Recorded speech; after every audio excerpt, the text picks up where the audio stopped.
started dancing in Guadalajara, Mexico, in the backyard of my house with my father as my teacher.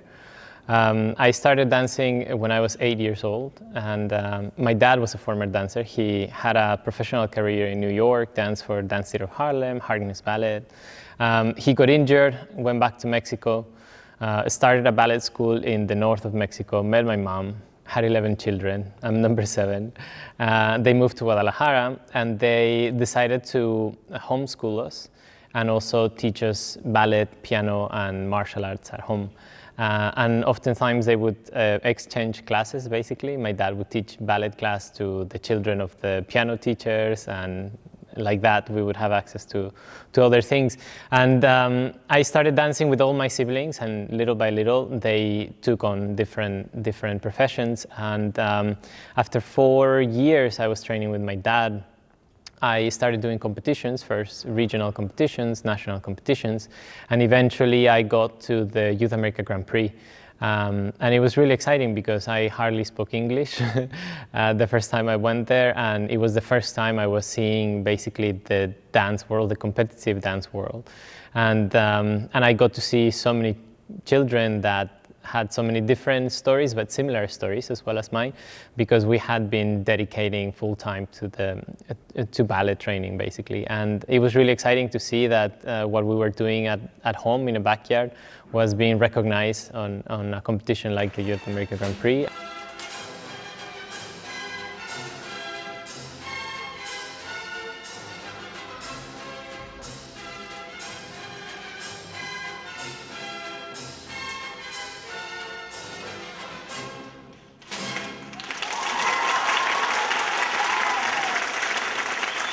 I won that competition with the Soul of Don Quixote, and it was all uphill from there, really, because I remember Larissa bringing me backstage and showing me a room full of people that were kind of arguing amongst each other, and she said something like, they are all fighting for you to go to their schools, where are you going to go? And I didn't really understand what that meant at that time. I knew that I had to leave home to continue my training, but I didn't know much about Paris Opera or Royal Ballet or SAB or any of that stuff. I knew I had been previously for an audition to the Paris Opera when I was 11 with my mom. And they had asked me to stay at that time, and I just got incredibly scared. I was really young, I had never been away from home, and I remember I asked my mom to please take me home. So I knew I didn't want to go so far away, even though I was a little bit older. And that's when Bo and Stephanie Spasso from the Rock School came and approached us, and they said, you know, we are not a huge institution like the Royal Ballet or the Paris Opera, but we can provide you with the teachers and enough opportunity for you to develop correctly. And they said, and we can also give you an apartment so that you can have one of your siblings come and stay with us. And that was basically what reassured us that that was a place that was a place for me, because they were taking a different approach. It was more of a personalized approach, and they were willing to bring different teachers as well. And that's where I trained with Bill Glassman. I trained also with Joaquin de Luz and Angel Corella and all the dancers that I was admiring at the time. They would come over to Philadelphia to rehearse me for competitions, and that proved to be really exceptional, because most of the time I had 2-3 teachers at once in a studio, and I was being exposed to balancing style, to the English style, to different forms of training, and that I really appreciated from the Rock School. The hardest part of being away, first of all, during your teenage years, you have this sort of arrogance to your physicality, and you kind of take it for granted until one day you cannot move. I remember really clearly when I was taking class and I landed from a tour jeté, and I just felt like my legs didn't work anymore, particularly the left one. And I remember I sort of crawled to the side of the bar, and I just stayed there for a bit, and I realized that something had happened. and from then on, I started all the process and the therapies and all of that, and it took about a year of non-dancing. And at that time, it felt really frustrating and dramatic because up until then, dance had been the one thing in my life that had given me identity, that gave me the opportunity to travel, to go abroad, to meet so many people. I was in a privileged place, and I understood that it was because of ballet.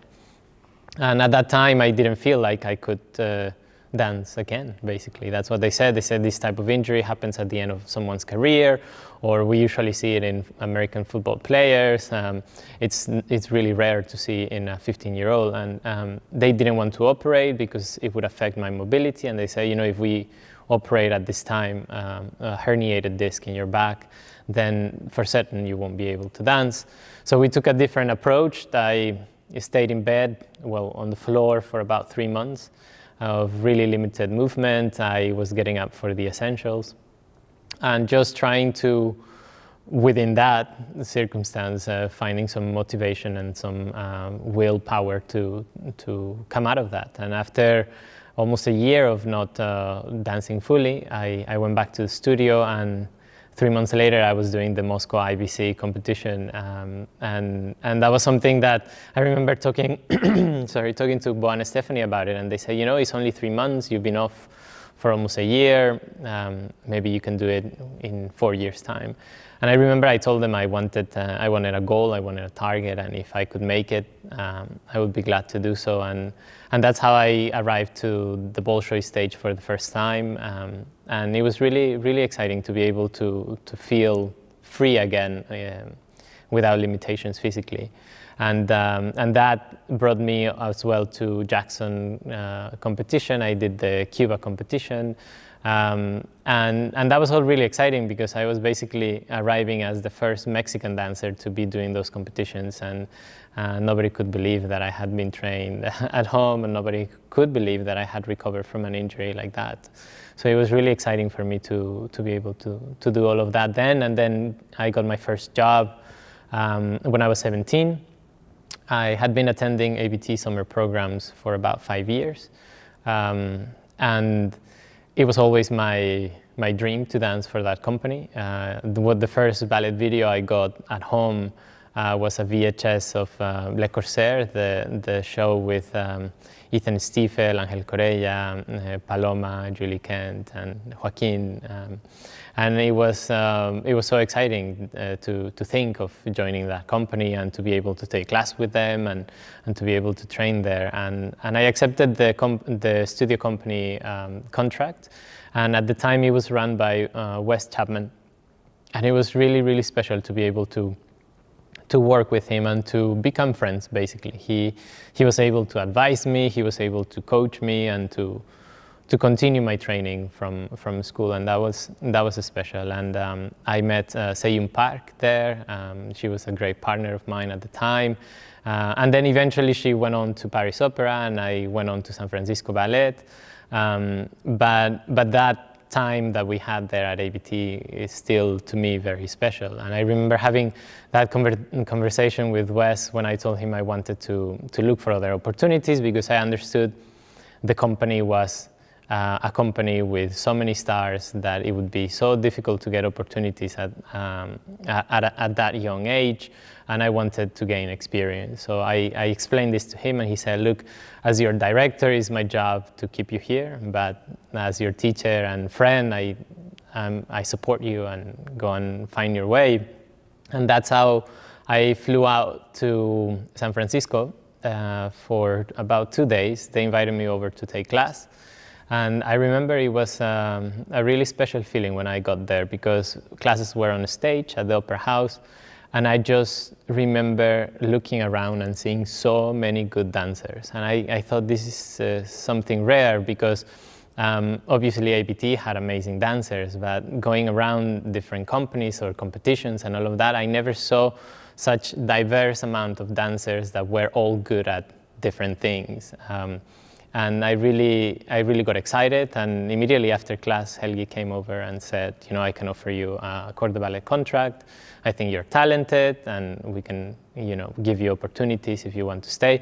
And I immediately accepted the contract and flew back to New York, basically just to pack and say bye to everybody. And it was difficult because it was a dream that I was leaving behind. It was the biggest dream I had at the time, to be able to be a part of that company. But I immediately understood timing, basically, and I understood that San Francisco was a company that had a lot to offer to me, and it proved to be so. When I arrived the first season, I did Tchaikovsky Pas de Deux in the opening night with Tina LeBlanc, that she was retiring that season, and I did Russian Seasons opening night with Maria Kochekova. I got to work with Alexei Radmansky, and I got so many opportunities that I really appreciated, and I tried to take advantage of. I remember that first season I was walking home the first couple of weeks after work, and I would have to stop and kind of sit because I was just incredibly exhausted from learning 5-6 ballets at a time, and the rhythm that the company was working I had never experienced before. So it was a really testing time, but it proved really helpful when I made the move to Europe, and I realized that in Europe, especially at Dutch National Ballet, you get maybe a month to prepare a program, or 3 weeks to prepare a program or a ballet, and in San Francisco we were doing that in 2 weeks, or in a week's time we were learning full production. So it made me really receptive to choreography and to different styles. I got to work with Chris Wildon there, with McGregor, with all the choreographers that were everywhere at the time. So I did feel lucky, and Helgi promoted me to soloist after my 3rd season in the company. And I remember leaving San Francisco was a very difficult choice as well, because I had been there for 10 years now in the States. I was about to get my passport. My parents wanted me to get my passport. They felt like I was in a good place. I was getting paid well. I was giving opportunities. There were very few reasons to make a move from San Francisco, but I thought I have always been afraid of settling and being okay with what I am at the time. And I was afraid of that. I was looking around at friends that had arrived to the company at similar time, careers that have been there, like Joanne and Gennady Nedvigin and Pascal Mollad.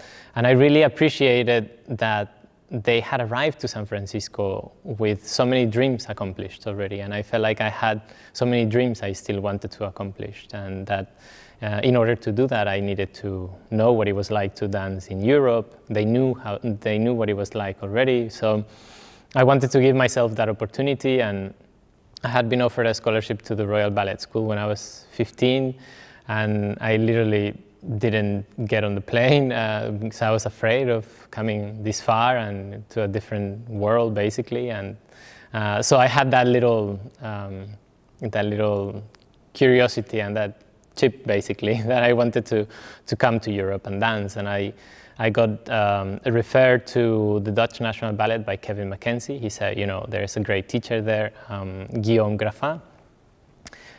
He could help you a lot, and go and train with him. And immediately, when I took classes there and I took classes with him, I understood that he was special. He coached Marcelo, David Hallberg, and so many other dancers that I admired. So I said immediately, you know, I took the contract, and I had a very good relationship with Ted, because he understood that I was young, that I was eager to dance, and he said, you know, dance the repertoire, and then we talk about promoting you to a principal dancer. And I really loved that he did that. Maybe not at the time, but I loved that he did that, because when I got promoted to principal, I had already done Romeo, Don Quixote several times, Sleeping Beauty, all sorts of different repertoire, and I felt like I could do it, like I had earned it, and I could defend my position, basically. And it felt good that I had been put through that. And Guillaume said something really special to me when I first started working for Dutch National. He said, you know, my job is for you to be able to make your own artistic decisions eventually, and to tell me, Guillaume, I like that, but I would rather do it this way. And he said, but I need to give you enough information for you to know and to be able to make those decisions. And that's what sort of made my stay in Amsterdam so special. That, Hans van Manen, and meeting Jurgita Dronina. Those were the things that, that assured me that I was in the right place at the right time.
Well, for me, Don Quixote has always been special. I did it since I was maybe 11, the solos, and then I attempted to do a version of the Pas de Deux when I was 13 with no lifts and all of that, you know, when I was doing fundraising to be able to take on opportunities and competitions. And at some point when I was about 15, 16, when I had done Moscow, I did it in the competition, and I had done in several other places, I thought, this is it, I'm never gonna do Don Quixote again, you know, I am completely sick and tired of the solo. No? And I just, now thinking back at it, I had no idea what I was talking about, obviously. And it has become the role for me, basically. I've done 6 productions. I've done the Radmansky one at Dutch National Ballet, which felt like the first time I was completely free on a stage, and I had a really good partnership at that time with Jurgita, and I was well trained. I was in a place where I felt encouraged, and obviously I think my interpretation of that role has changed since then, but that first draft is one of my favorite ones that I've done, because it had some ingenuity to it that is hard to replicate, that it just goes away with time. But then I got to work with Baryshnikov on his version for the Opera di Roma when I went there as a guest. And then I worked with Vladimir Vasiliev in Teatro Colón in Argentina with his version as a guest. And I did Rudolf Nureyev's at the Paris Opera as well. So it proved to be a role that I'm probably going to be dancing until the end of my career, hopefully until my body allows. But it also gave me so many different experiences and so many special experiences, like working with these great artists and being able to perform in these theaters, and it sort of feels my thing, basically. And when I got to do in Amsterdam, The Dream, well, it was special to be able to work with Sir Anthony Dowell. That was really special, because I remember him as an icon and basically as a ballet idol, so I couldn't understand that he was a person. And he was really nice to us, and he was really committed to coaching us and to doing the role. And now when I look back at the pictures and the video of that, he really did change the way I was dancing, and he really did gave me so much material that I was able to become some other dancer other than the dancer that I think I am or that I thought I was. And that happened to me for the first time with that role. Then later, when I got the chance to do other roles by Ashton, then I understood that it is the way that he works and that he encourages to inhabit the choreography that helped, but because the character is so far away from a normal person, it's sort of it's a fairy tale. it pushed me even farther. And I remember I used to love getting dressed up for the show, and it was incredibly technically challenging. But I loved the challenge, and I got to dance it quite a lot in Amsterdam, to the point where I felt like I had it under control, and that is something really, really hard to accomplish. I was on tour in China with Dutch National Ballet when I got invited to guest in Swan Lake here. And I had heard so many things about London. My brother was studying at the Royal Ballet School at the time, and I wanted to be able to come and be closer to him and see him. And I came as a guest, thinking about the audience and what a privilege it would be to be able to dance to a different audience that has a different understanding of dance and that perceives dance in a different way. And that had been really special to me, that not only every company that I went to was different, but also the audience and the dance scene was completely different in every place. And I wanted to get a chance at performing here. I had always been a great admirer of Tamara. When she took over the company, I understood that it could be a special place, and I saw that she was doing really interesting things. So when she invited me to do Swan Lake, I immediately agreed. And I remember when I went back to Amsterdam, well, when I finished my guesting, she offered me a contract here, and I said to her that thank you very much, but no, I'm kind of happy in Amsterdam, and I had other plans. I was planning to make a move to France, and I was doing a whole strategy in theory, you know. And I remember she was laughing, and she said, well, if you change your mind, you know, just let me know what you're up to, and keep in touch. And I went back to Amsterdam, and I got an email from her saying, well, we're having this touring. We're going to Colombia, we're going to China, we're going to Barcelona and Singapore. And it was 3 months of touring with the company and doing Le Corsair, Coppelia and Swan Lake. And I said, well, I think I can do that. And I asked Ted for permission to release me from the contract to be able to do that. And I don't think Ted was very happy about my decision, because I was midway in the season, and it was not ideal timing for the company. But at the end, he was understanding. He allowed me to go, and I had an amazing experience, because when I arrived to the old studios in J Muse and I saw the casting, I didn't realize she had hired me to be her partner in the tour, and I didn't know I was going to be dancing all these ballets with her. So for me, it was an incredible shock. And I remember I told her in the first rehearsal, I told Loipa and her, I said, you got to be patient with me, because it is so strange to look over at my partner and for it to be Tamara. So I said, it will take me a little bit of time to get confident and to be able to do these performances. But that tour proved to be, I think, the most exciting thing I've ever done in my life, because we performed so often. I got so confident on stage and so consistent that I realized that that's what I was missing. I needed consistency. I needed a partner that was so challenging that every performance felt like it was special, like it was an occasion. And every time she would walk on a stage and do her solo, the audience would go crazy, and you better do something good after that, you know. And it was funny, because at that time I realized that I was not going to class after the performance. The next day I was taking it easy, you know, and I saw that she would always be there. Always she would take class, and she would finish the class and the next day and run the company and do the whole thing. So I started coming to classes after every performance. And I realized that I started improving and getting stronger and stronger and stronger. And I spoke to her and Loipa at the end of the tour, and I said, look, I would really love to join you as long as I feel like this. I feel like what we're doing is special, like I have the freedom on a stage, not only technically but artistically, to put on shows and to feel what I'm feeling at the moment. I will be here.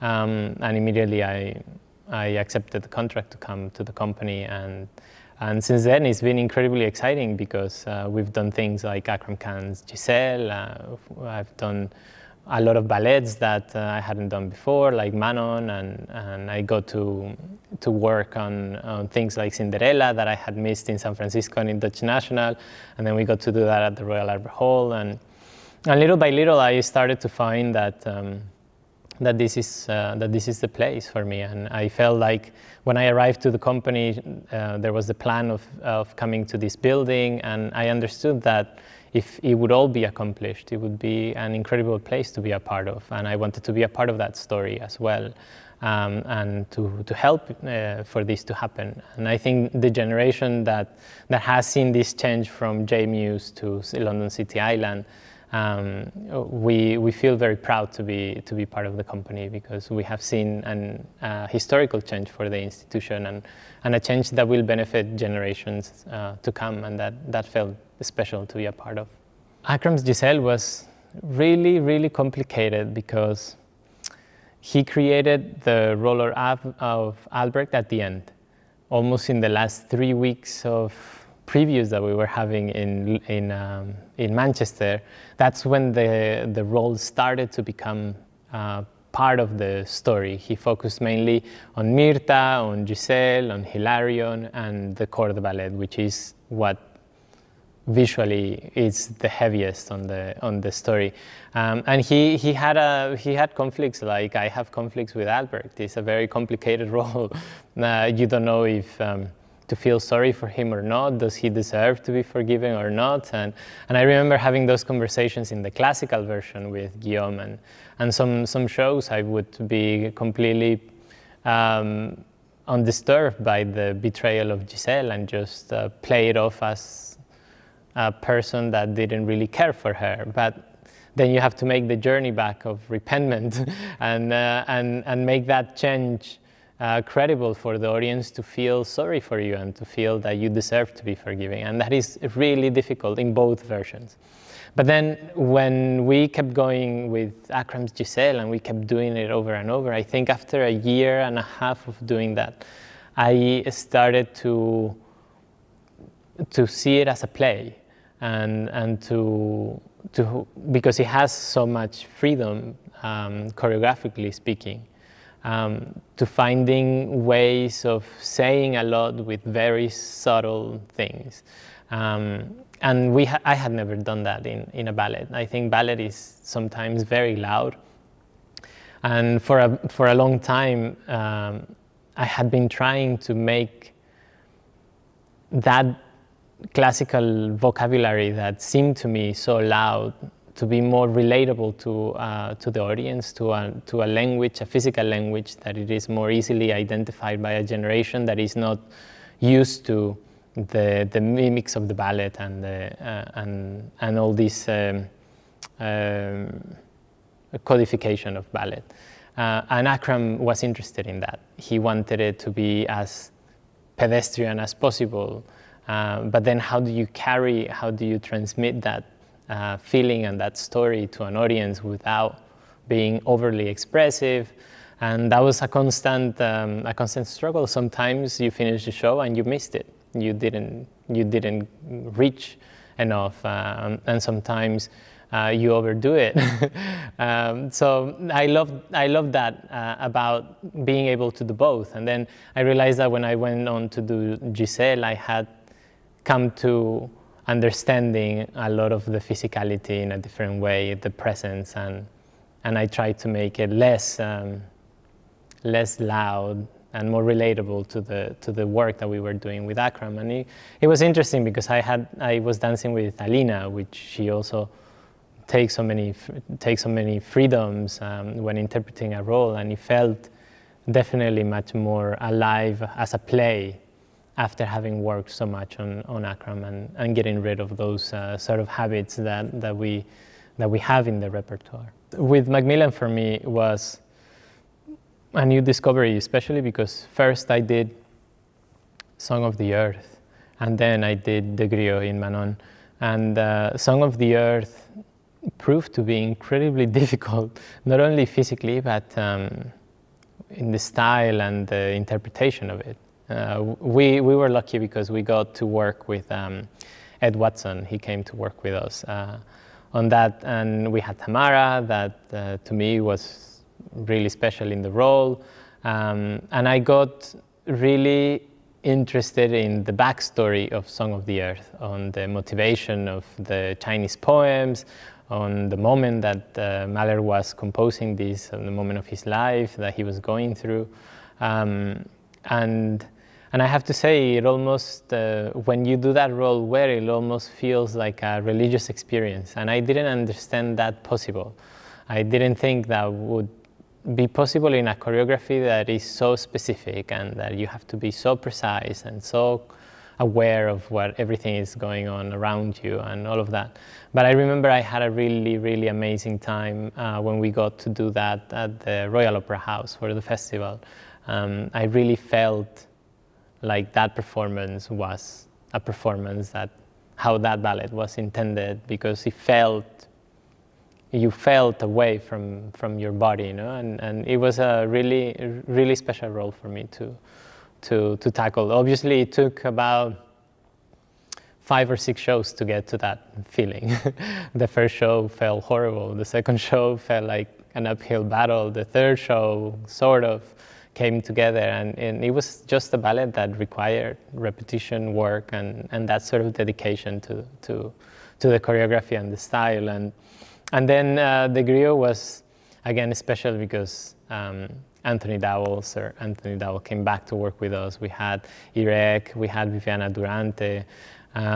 We had an amazing team at that time working with us for that production, and just getting feedback from all of them that had been there and had been rehearsed by Macmillan. And it was really unique to be able to take on a role, on a historical role that has been performed by everyone, basically, that has had an international career. And I did it with Jurgita, and also it was a good sort of getting back into dancing together. And but if you really go into the structure of his choreography, then you realize that he did it as writing, as if he was writing. He put words to every step. And I realized that in the griot, it's a lot to it like that.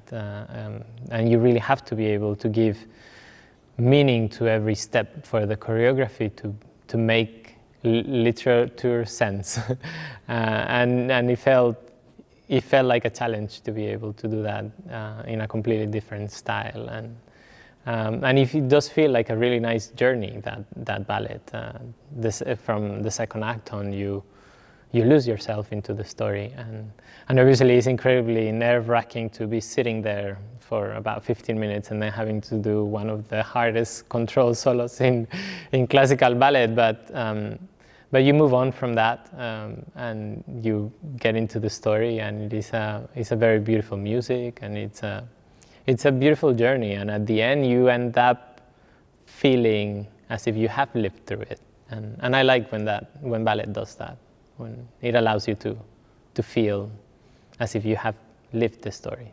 Going to the Paris Opera with English National was really special, because it was an accomplishment for the company to be invited as a guest company, and also to bring Le Corsaire. At the time, I had been once before as a guest doing La Bayadère, and it's obviously everyone's dream to be able to be invited to the Paris Opera and to perform there, but it had been at Bastille. I hadn't danced in Garnier. And when we went back, it was more special because I had my friends with me as well, and I had my family there. My family had flown from Mexico to see the shows, and going back to the backyard, the floor was a little bit. It had an inclination for the water to run, and we used to joke around when I was a kid there with my dad. Like he would say, "Oh, I'm training you for you to dance at the Paris Opera," and I didn't understand that the stage was raked. And then all of a sudden, many years later, I was standing on that stage with my dad and getting ready to perform Le Corsaire. So that was really special for me to be able to do that. I got to do Ali, I got to do Conrad, and then it just felt like I could share that with people like Brooklyn Mac, that we had been together in some ABT summers, and he had been sort of my guardian at the time. He was getting me out of trouble when I was a teenager, and he has become almost like my brother as well. So to be able to have him around and to be able to share those experiences made it really special. And I found it very frustrating when I was starting to dance, and when I was looking for support to be able to pursue my career, that not many people understood what dance was, or that it could be a profession, or that you could live a dignified life through the arts. In Mexico, there are famous sayings that are passed through generations, that is, if you're an artist, you're going to starve, and then ballet is just as a hobby for rich girls, basically, in Mexico. And that really, other than angered me a little bit, it frustrated me. It frustrated me because I kept seeing and meeting people that had dreams that had been put aside because of all of these situations. And then at some point I had done a tour around the country visiting art schools, and I saw so much drive and so much need for knowledge and opportunities that people were showing up to my classes with no shoes, with the bare minimum to be there, but they were there. So I understood that there was not a lack of interest, there was a lack of opportunity and equal opportunities. And I decided to then focus a little bit of that, because I had been fortunate enough to travel, to bring Mexico with me, all these places, and started trying to share that with the country, for them to feel proud, to understand that there is a world out there that is recognizing the arts, that it is possible to live through it and to make change through it. In a country that has so many different realities, you need tools that allow people to improve their life. And I presented ballet and the arts as a tool to improve social mobility, to improve the quality of life, to lower the levels of violence. When we started, my parents started these free ballet schools. They went to the most violent regions of my state. And the first day they held auditions, they had over 500 children auditioning to take ballet classes. And we realized that not only the children change, but their families change. All of a sudden they become a family, and they want to be there for them, for the performances. The moms started making the costumes, the dads were helping set up the stages. So we saw how it can transform communities. And I think for many years now, it's been put aside as not a priority for the government's agenda, for different government agendas. So I started trying to use the success that I was having to build something that would erase some of those barriers and create more opportunities of quality, because oftentimes Mexico has been seen as a country of opportunity, but sort of to take advantage of. And I realized that many people that were coming to Mexico were coming to Mexico to provide the bare minimum and take as much as possible. And I tried to do it the other way around. I tried to do that so that everybody that would come to Mexico to these projects would leave as much as they could, so that we could eventually aspire to change the cultural communities and the cultural realities, and then create links and opportunities for children to come abroad and study and take up opportunities without the need of having to pay for an audition or having to travel somewhere. We started doing workshops as well of all around creative industries. So I brought new technologies, I brought composition, custom making, etc. And the idea was precisely that, to erase the barriers that economical limitations may have on the kids. And it proved to be an amazing project. The last one that we did, we reached over 5,000 kids in the workshops, and we sold out 2 performances of 10,000 seats.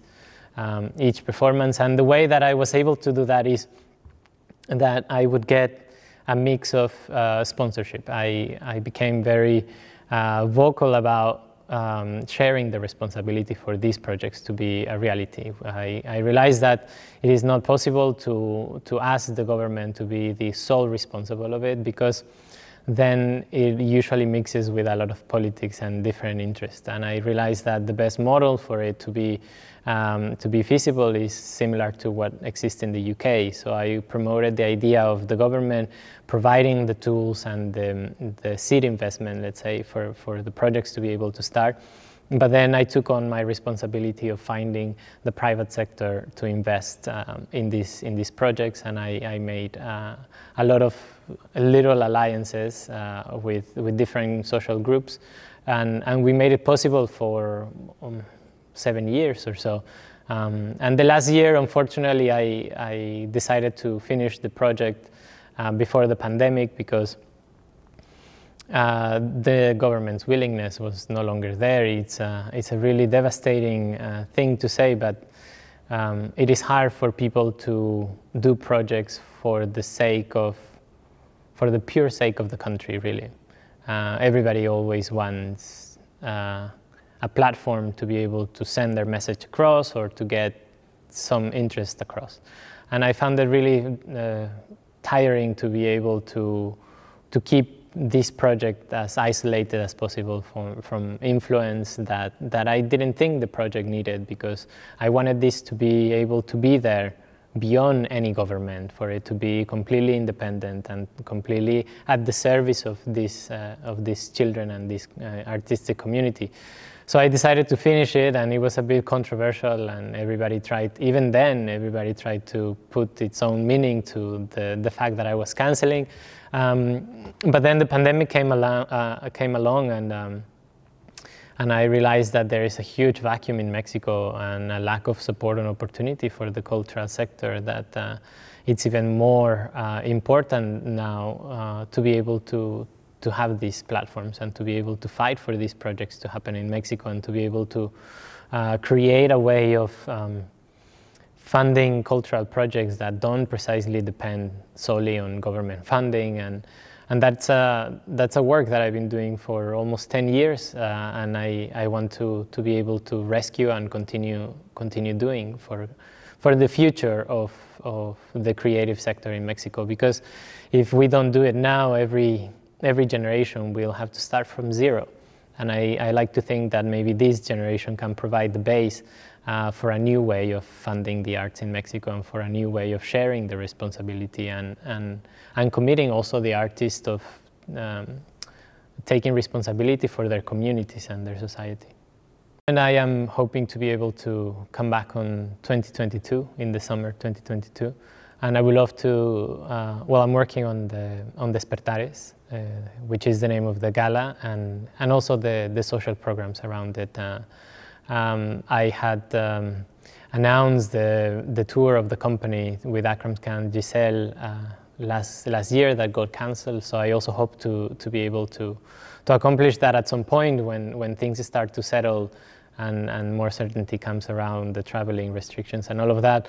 But I would love for Mexico also to be able to see a work like Akram's Giselle and the company as well. I haven't done a full-length ballet in Mexico yet, and I don't want to end my career before that happens.